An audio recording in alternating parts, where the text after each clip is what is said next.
Hi friends, இன்றைக்கி kidney பழம் juice போட போகிறேன். ஒரு பழத்தை கட் பண்ணி ஜாரில் வச்சுருக்கேன்.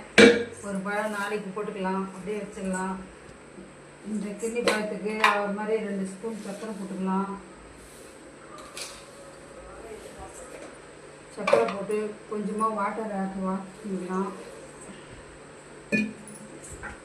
அதுக்கப்புறம் மிக்ஸி ஜாரில் அரைச்சிக்கலாம்.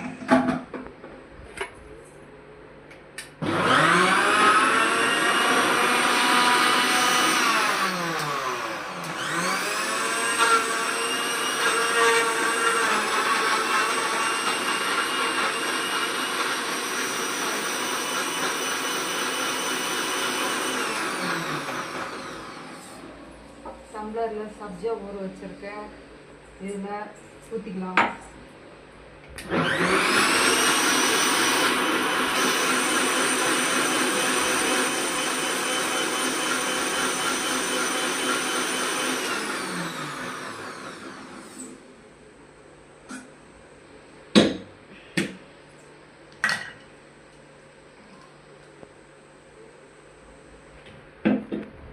ரெண்டு டம்ளர் ஆகிற மாதிரி ஜூஸ் போட்டேன். வாங்க ஃப்ரெண்ட்ஸ், சாப்பிட்லாம். சூப்பராக இருக்கு ஃப்ரெண்ட்ஸ் கிட்னி பழம் ஜூஸ்.